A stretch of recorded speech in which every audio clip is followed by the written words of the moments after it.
Hello! Today we are here to discuss Poetry for Neanderthals. This is the original edition. That's right. So I don't know what the new and improved edition is, but... I'll talk about that. Okay. Okay. So before we get discussing all that and find out all those juicy details, make sure you hit the subscribe button and the notification bell down there so you don't miss out on any of these games. You know, this is a nice little word party game, so it's a nice switch up from what we normally talk about. Kind of played it during Thanksgiving with Miranda's family. And so. Yep. So, Rob, can't we... All right. So, Poetry for Neanderthals, the original edition. This one came out in 2020. So, the reason why it says the original edition is because there's a not safe for work edition as well. And then there's also the expansion. What we have out here is with the expansion. So, the expansion is called More Cards Box. And so, that came out in 2020, rated as 6.7 on Board Game Geek. Overall ranking is 2,862. Plays 2 to 12, but you can really play as many as you want. Ages 7 and up for this version, 7 and up. The not safe for work is 18 or older.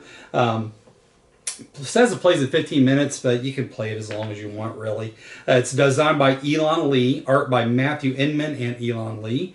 Published by Exploding Kittens. Now the MSRP is $19.99, but you can find it a lot of places cheaper. Amazon had it for $16. Geek Market had a copy for $10, and the expansion is $11.99. Okay, so let's talk about what you get in the box. So you get a box of cards. It's very reminiscent of most trivia games or word games. This is very reminiscent of Taboo, as a matter of fact. And I would say probably about 3/4 of this is what's in the base box. So. Okay. And then you get some little folded cardboard, thin cardboard sheets. These are kind of disappointing, especially that one. Yeah, you get a couple of different styles, but I mean, they're nothing to look at, but they're effective. They work. So basically, this one over here is for tossing cards on when you're in a hurry. Yeah. And this is where you put your points as you accumulate them throughout the game.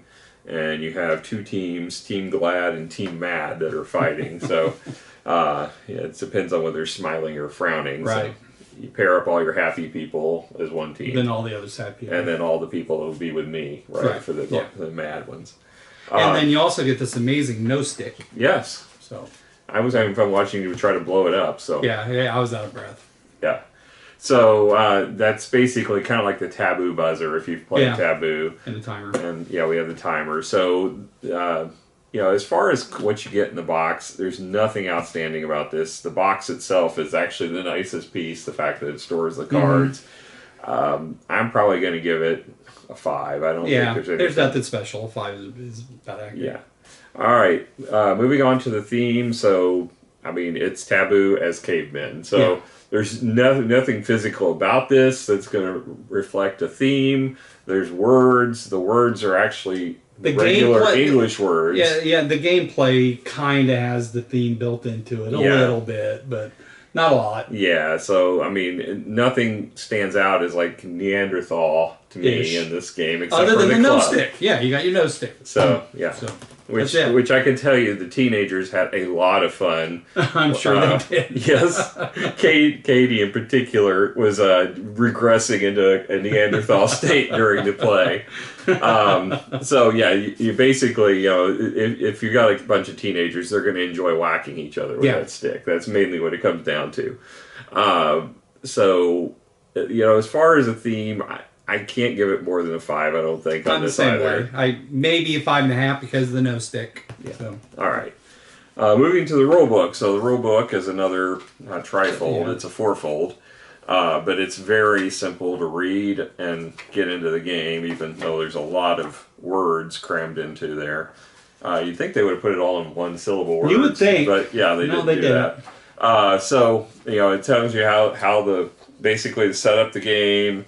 They show you a nice little picture representation with one person with the no stick stands there. So, and then there's some little cartoonish things in here where they basically talk about whacking each other and that kind of thing. I mean, the instructions are kind of funny. Yeah, there's a little bit of humor in them, but there's not much to it.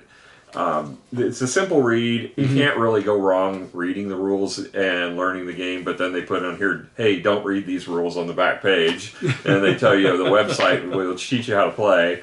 But as far as you could read this probably faster than you could get to the website and watch Probably. the video because it's so short. I'm probably going to go ahead and give this an 8. I don't think there's anything wrong with it, nothing outstanding about it, but the cartoons are entertaining. And it's effective. Yeah. And you don't need cheat sheets for this game. No, it's too simple. Yep. So, moving on to gameplay. So, in this game, you would alternate on teams. You would have every other seat be one team member for the opposite team. And one person would be basically they call it the poet, but basically they're the ones giving the word. And there's 2 words on a card. The first, so you got 2 sides, so there's double the value. Yeah. You got dribble or double dribble. Yeah. So basically you have to get the first word, the top one, and you can press your luck and go for the second one. You don't have to do the second one. You can cash it in if you get the first one.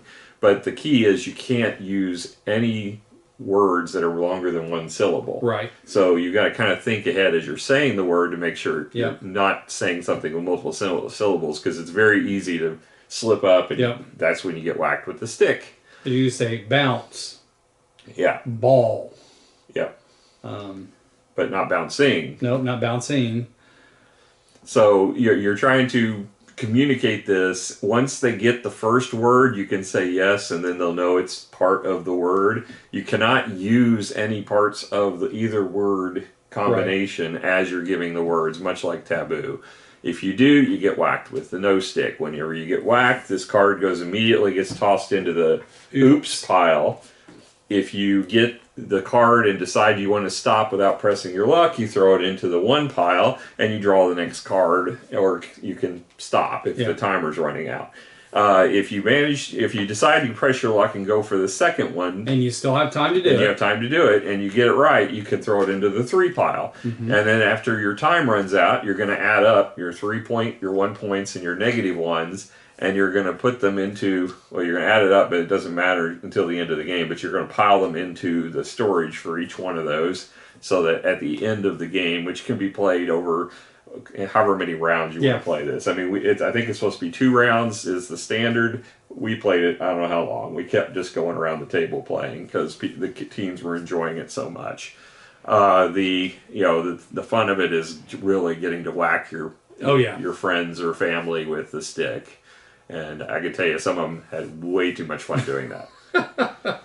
Katie was over at the refrigerator way far away from us while we were playing and was supposed to be watching Alex. And we heard him say 2 words and she goes, "Oh," and she comes running over like grunting and just smacks him at his full speed with the stick.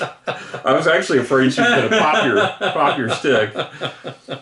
So it was funny just watching that. Yeah. So it's a quick little party game. There's nothing much to it, but it's entertaining, and you get so many different age groups involved. So that's one of the better parts of it, in my opinion. If you're someone that doesn't get antsy or stressed about timers, you're probably not going to like that. Although I guess you could play it without a timer, but could.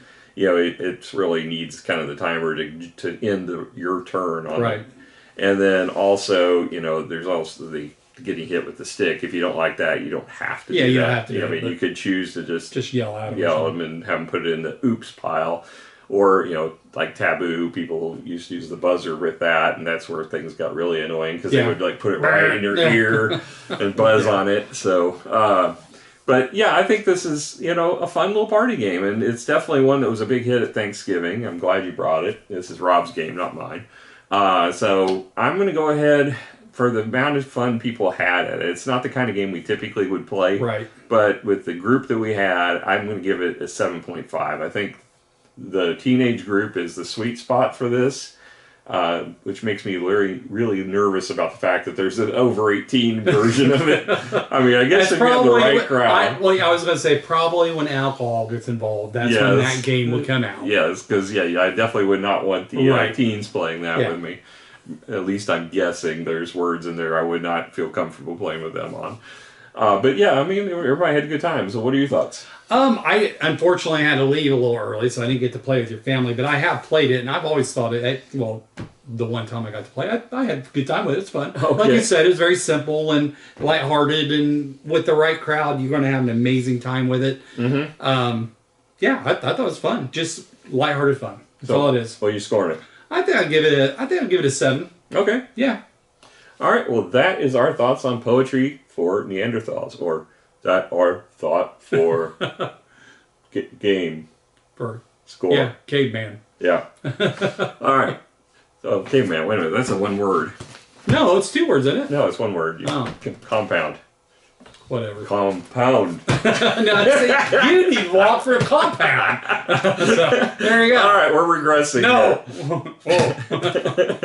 All right, so until Teenagers. next time, you guys keep whacking each other with sticks with sticks, and we will keep reviewing insulated games. sticks, not the real sticks. Don't we don't want to incur violence. Yeah, and we don't want anybody hurt. Yeah. All right. Bye. Bye.